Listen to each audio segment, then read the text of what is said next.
times roll. Welcome to All Ears, the official podcast of the Cedar Rapids Kernels, presented by Miracle Ear. I'm your host and voice of the Kernels, Calvin Cristoforo.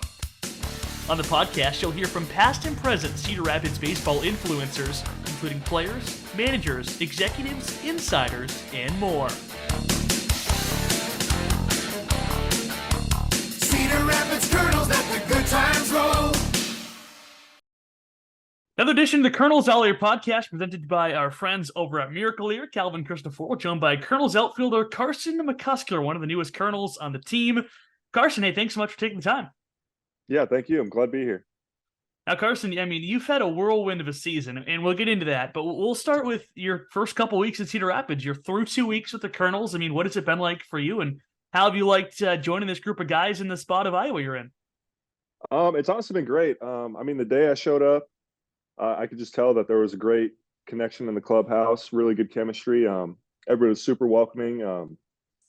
And as far as Cedar Rapids as well, it's been great. A lot of good fans, so it's been fun. Have you ever been to this part of the country before? I know you played a summer in Wisconsin, correct?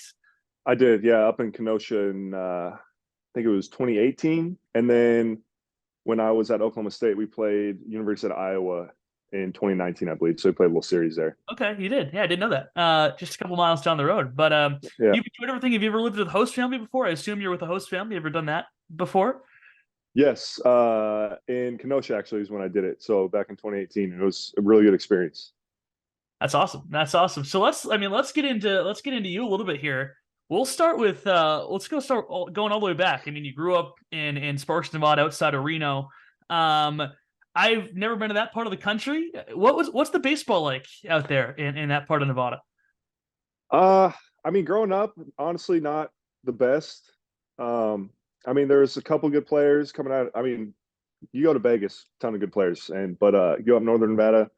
I mean, you'll get a couple good players coming out of there. But over the past few years, it's honestly gotten a lot better. There's been a lot more baseball facilities, more baseball teams coming in there. So, I mean, it's definitely on the come up, I would say. A lot of fans notice Carson McCusker right away because he's a tough guy to miss. 6'8". I'm sure you get the questions all the time about, oh, why weren't you a basketball player? But you were, right? You did play basketball through high school. I'm just curious, when did the growth start to happen? When did you know, okay, I'm getting taller than a lot of the kids I'm playing ball with?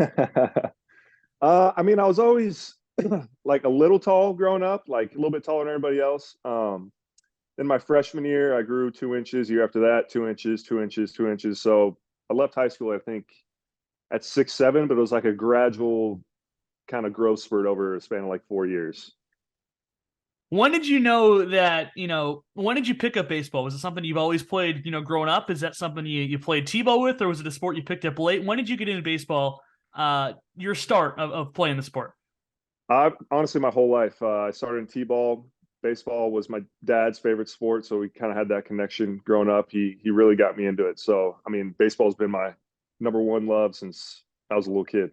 But you also played basketball, obviously, at 6'7" in high school.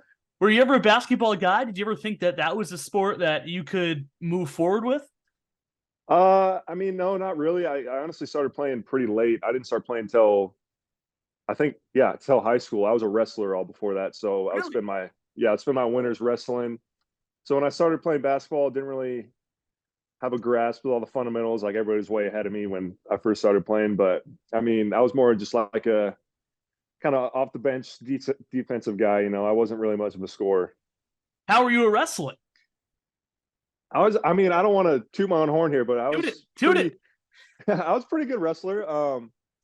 I placed first in state a few times growing up. And my grandpa is a Hall of Fame wrestling coach in Nevada. So really, I really got some good knowledge from him. So me and my cousin were really big on wrestling growing up.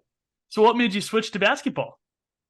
Just the height, obviously. I got big. I was like, I gotta start doing this. It'd be a waste of 6'8" not to do it. Was it some peer pressure? If you're like, dude, you got to join us in the basketball team. Yeah, our basketball coach was kind of talking to me. My friends all played basketball in high school. They were trying to get me to come play, so I ended up doing that. Another thing you played in high school is tennis. How did you get into tennis? So I played football my freshman year. Didn't really because I played that growing up, but didn't really have a great time playing freshman year. And then one of our baseball coaches took over the tennis team my sophomore year, and he recruited a bunch of baseball guys to come over and play. And we were kind of just like, yeah, we'll do it, whatever, and kind of just messing around. But I ended up having a lot of fun and getting pretty competitive in it. So I'm glad I did that. Did you get pretty good at playing tennis? Yeah, I held the doubles wins record for my school for a few years, but somebody broke it, I think, a couple years after I graduated. Wow. I mean, you were an all-state wrestler. You were the tennis school record holder. And then you switched to basketball, and then obviously on the baseball field, you were a standout, growing up, I would assume, all throughout high school. Was there a part of when you're growing up, like before high school, that you knew, okay, I think I can play baseball for a very long time? Was there more that things clicked and you're like, okay, this baseball thing, I really got a good avenue to go forward with? I mean, I would say I was definitely better at baseball than all the other sports, just probably because I was playing that for way longer than anything else. And it was always my dream to play professional baseball. But I mean, at the same time, I mean, I would honestly say like an average baseball player in high school. Didn't really know like kind of how to play the game, I guess. Didn't really use my full potential. And I was also just kind of like one of those tall, goofy, lengthy kids, you know what I mean? So I wasn't really fully grown in my body yet. But then I got into college and kind of got helped out by some coaches there to kind of reach my potential. So you were kind of a late bloomer when it comes to baseball things. So I want to get into, your recruiting process coming out of high school, because you go to a JUCO. You spend a year at a college, I think about a couple hours away from you in California, a junior college. Yep. What was the recruiting process like for you coming out of high school, and what made you chose to go there for a year? Honestly, there wasn't a ton of recruiting. I really wanted to go to the local University of Nevada, but didn't get any looks from them. Honestly, I don't think I had any 4 years looking at me. I had an option to go to two JUCOs. I picked the one that I liked better, obviously, but I mean, that was about it. Two JUCOs, went there, just took a shot. And what changed when you got there? Because that's when you started to develop. You got Division I looks. I mean, you got MLB draft looks. What changed during that year in junior college? I mean, I just give a ton of credit to my head coach there. He kind of taught me how to be a power hitter, because before that I was just like almost like a just slap the ball around the yard kind of guy, not really trying to hit for power. But when I showed up there, he basically told me, hey, like, you're hitting homers. We're going to try to get you to hit homers. We need you to pull the ball more. And it just helped me out a ton. Home runs are fun. Those are good Yeah, things. 100%. The best. They're the best. Cedar Rapids Kernels, let the good times roll. Hey, Kernels. Hey, Kernels. Hearing is important to living life to the fullest. That's why inside every Miracle Ear store, you'll find better laughs at family barbecues. You'll find a better life is in store at Miracle Ear when you experience the Miracle Ear exclusive advantage. It starts with our free hearing assessment, plus innovative products that will fit your needs and budget. With free service and adjustments for life, call 319-243-7105 to schedule a free hearing evaluation and find a better life in store. Our local Miracle Ear team is proud to support the Cedar Rapids Kernels. Group outings are a great way to unwind and enjoy a night out, and we invite you to reach out to our group sales staff and see all the options we have. Everybody knows when you're at the game, the good times roll. Hey, Kernels, let the good times roll. Cedar Rapids Kernels, let the good times roll.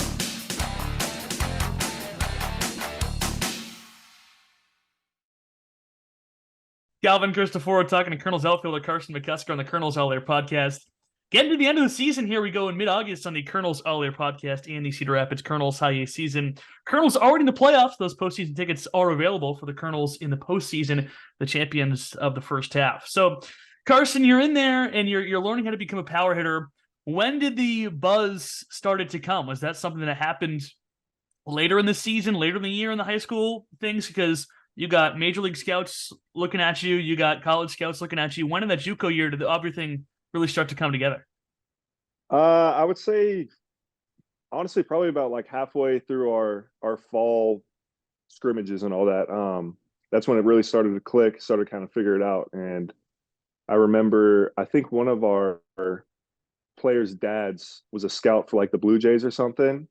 And he was like, yeah, like there's a lot of buzz going around you. And I was honestly very surprised because, like I said, I was just going there just to play. You know, I wasn't really like, obviously the dream was to try to move on to the next level, but it didn't really seem like a reality until all those conversations started to happen. So what happens, in the spring season?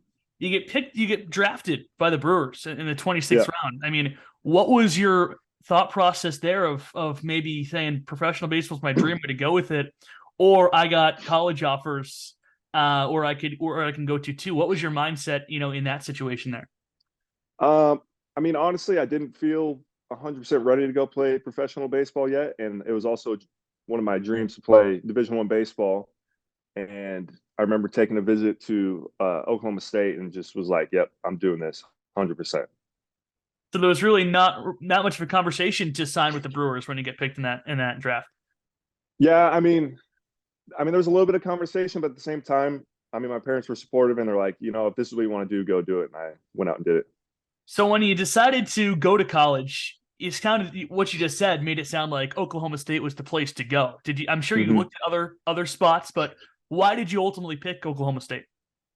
Like I said, I just remember showing up there in my visit, and I was like, I mean, it really doesn't get better than this. I mean, it was like probably the biggest school to talk to me for sure. And then the staff was awesome. We had Josh Holiday, the head coach, great guy. And then I remember meeting some of the players too, and they were really, really awesome as well. You get to Oklahoma State, you're continuing to develop. You have a ton of success there. I mean, you were a Big 12 all selection every year besides the COVID year in 2020, which you only played, 14 games or something? Yeah. In that 2020 season. So you found a ton of success there. Were you able to build off some of the building blocks you got in your one JUCO year to perform, in Stillwater? Yeah, 100%. I definitely built off that and then was able to take a lot of things from our coaches there. I mean, we had Matt Holliday on staff, Rum Ventura on staff. So just a ton of knowledge for me to kind of just talk to those guys about hitting and just take whatever I could get from them. That Holiday family has had some success in baseball. With No Matt doubt. and of course Jackson Holiday now rising through the ranks in the Blue Jays system. One of the coolest things you get to do there, and I'm sure you had no idea at the time, was to play with Christian Encarnacion Strain. And I say that's a cool thing because in third of a season in Cedar Rapids, I mean, he became a household name. He was beloved by Kernels fans when he was here, just that he hit 1 million home runs, and then he went up to Wichita before he got traded into the Red system. What was it like playing with that guy? We talked about it a little bit, but I mean, what was it like getting to play with a guy that Kernels fans fell in love with and now is in the major leagues with the Reds? I mean, you could tell right away he's definitely a special player. And I remember showing up my first day in Fort Myers. First thing anybody would say to me was like, "Did you play with Strand? You play with Strand?" He's like, "Oh, you played with Babe Ruth?" I was like, "Yeah, I played with him." But yeah, I mean, that guy. I mean, there's a reason why he's in the big leagues right now. He's a real special player. Christian Encarnacion Strain already on the alumni wall at Veterans Memorial Stadium, making it into the big leagues just a couple years after he was drafted by the Twins in the 4th round in 2021. You were also in that 2021 draft. I mean, what was that process like for you? You didn't hear your name call. I'm sure that was something that you had to go through. I mean, what was that like in that moment? I mean, it was pretty disappointing, but I mean, at the same time, I was kind of skeptical. I dealt with a lot of injuries in college, never played a full season. But I mean, I was definitely expecting to at least get a shot, especially since, I mean, every year that I was eligible, except for that year, I had an opportunity to sign. And that's why I put it off, because I figured it would be there in 21. But we were opening up a new stadium. So I wanted to go back and play in that. But I mean, it was pretty disappointing. But I mean, at the end of the day, it all worked out.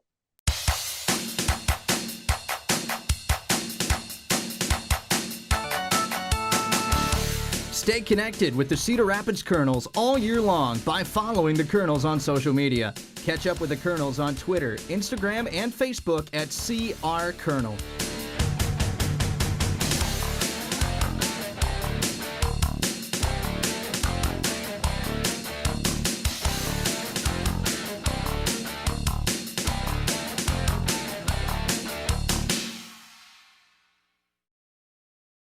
How did the Tri-City Valley Cats come into the equation? How did you find this this independent ball team in Troy, New York area that I'm a little bit more familiar with up there in Troy. But how did you find out, about the Valley Cats? Was that something that, your agent or someone put together? How did you find your home in independent ball? So their manager is Pete Incaviglia, who's Oklahoma State alumni, and he has a good relationship with Josh Holiday. So every year he'll ask Josh if there's any players that didn't get signed that still want to play. And I remember I had one of my buddies from school go play there, I think the year before. And he played there, I think. Actually, no, this was when they were in Sugarland. Same manager though, but it was Sugarland before they got sold. I think they're the Astros now, right? Astros AAA or something like that. Yep. So he played with them, got signed by the Royals, and was basically just telling me all about how Pete was and just the opportunities you get. So I decided to go out there. Did you ever at any time get discouraged? Like, hey, I didn't get drafted, or was it always the dream moving forward that I know I'm good enough, and sometime there's going to be a point in time where someone notices what I'm doing? I'd say definitely a little of both. I mean, discouraged coming out of college, and then I think I played there for about a month after college, put up a good season, and I was like, I'm still playing because I think I have a shot and I have what it takes to get signed, get picked up, play at the next level, but didn't happen. Next year, didn't really have a great season the first half, and that kind of left a bad taste in my mouth. So I said, I'm going to give it one more year because I think I still got what it takes to do this, and I'm glad I did it. When you say you're going to give it one more year, did you make that like, if this doesn't happen in 2023, were you thinking about after that? Or did you say, if this doesn't happen in 23, I'll go back for 24 and I'm going to keep going? I was at the point coming into this year, I was like, if I'm still playing independent baseball by 2024, I'm done playing. So I was definitely towards the end of my road in my baseball career if nothing happened. That's incredible. But something did happen, and I'll tell you what happened. 17 home runs, a bunch of RBI. I crunched the math this morning just in preparation for this. In the Midwest League, 123 games, Double A 180, 138, Triple A 150, Big Leagues 162. On a 162 game season, Carson McCusker in 2023 is on pace for 63 homers and 185 RBI combined between Indy Ball, Single A Fort Myers, and in High A Cedar Rapids. I mean, to think that you gave yourself the ultimatum that it might be the end in 2023. I mean, that's one hell of a season. But what happened before you got signed by the Twins was 17 homers, a bunch of ribbies in Tri-City with the Valley Cats. How did the Twins come about? How did that even happen in the middle of your independent ball season? I didn't even know that they were interested until the day that their scout called me and told me they were signing me.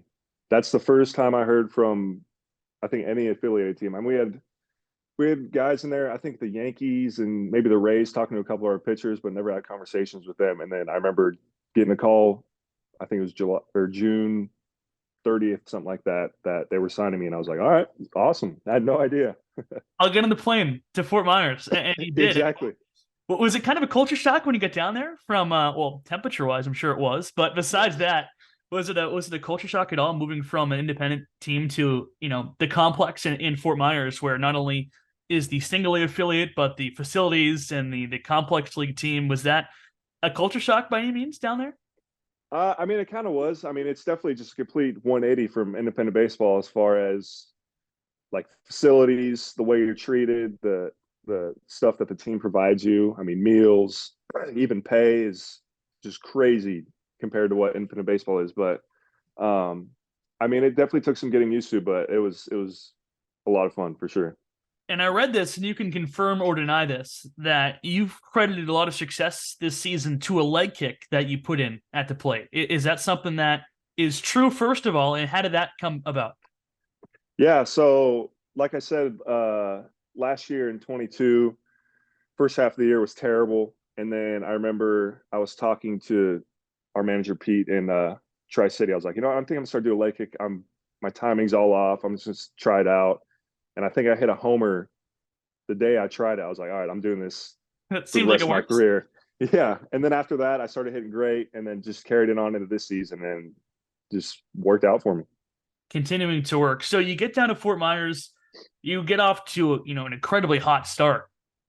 Down there, you're rolling through it. What was the conversation like when the promotion happened? What happened there? We were in Dunedin, and I didn't play that day, and had no idea because I was slumping pretty hard. I think I was like 3 for my last like 28 or something like that. So I mean, I definitely didn't expect to get moved up at all. And then Ray Sierra, our hitting coach, was our manager because our manager Brian had COVID or something like that, so he was out. So they came in the clubhouse after the game and announced to everybody that I was going to Cedar Rapids. It was pretty cool. Yeah, it's awesome. And what was your reaction in that moment?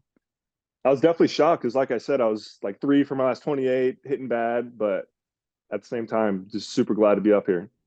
And you spent 2 weeks here. I mean, you got 3 home runs already, a 4-hit game already. The success is continuing. What has been the transition, if anything, from Fort Myers to here in Cedar Rapids? I mean, I don't know. It's been, I'd say, pretty similar to like what the transition was from independent baseball to Fort Myers. Just kind of a jump up, but getting used to it. Well, there you go. One of the things I wanted to ask you about is on your Oklahoma State page on whatever it is, gopokes.com or whatever the website is. Do you remember who you put your favorite baseball player as? I think Nelson Cruz, maybe. Yeah, Was that Nelson right? Cruz, yeah. which is not a guy that a lot of people say when asked who their favorite baseball player is. I mean, why is it Nelson Cruz? So I was a Rangers fan growing up as a kid, and he was always my favorite player. And then, I mean, the guy's 40 years old now and still hitting a ton of homers. So I mean, 43. It's hard not to admire that. Yeah. Hard not to admire that. There you go. Just an interesting answer. So in Cedar Rapids, I mean, obviously you've put a couple things together. What do you think your goals are for the rest of the season? Obviously winning in team success. But you personally, what kind of goals do you have for the rest of the year, if any? I mean, just trying to play good baseball. I mean, obviously I want to try to cut down on my strikeouts, which has been tough, the past, 3 weeks or so. But I mean, just going out and play baseball. Like I said, this was going to be my last year playing if I wasn't in affiliated baseball. So I'm honestly just out here enjoying the moment, That's an incredible story. Have you taken time to digest, I mean, the whirlwind of what's happened this year? I'm sure when you look back on it in October and November, you'd be like, wow, I mean, what a year. But have you thought about that at all? Coming from, Troy, New York to Fort Myers to now in High A in the Midwest League West best team, right up there with the first place overall team in the league overall. I mean, have you thought about that at all? I have. I mean, a little bit, but kind of just living in the present moment and just enjoying it all. I mean, I'm sure once the season's over, it's going to hit me that it's just been a crazy year for sure. Absolutely. A crazy year, and hopefully some crazy cool things coming down the wire. Carson, I can't thank you enough for your time. Really appreciate it. Yeah, thank you for having me. That's Kernels All Ear podcast presented by Miracle Ear with Carson McCusker, Kernels outfielder. Before I let you go, Carson, I'd be remiss if I didn't ask you this. McCusker sounds such like an Iowa name. Have you got that yet? Like I have. Yeah, I've got it a couple times. Yeah. What do people like? It's just what do people say? Like it sounds like McCorn Husker. That's usually what they say. Yeah.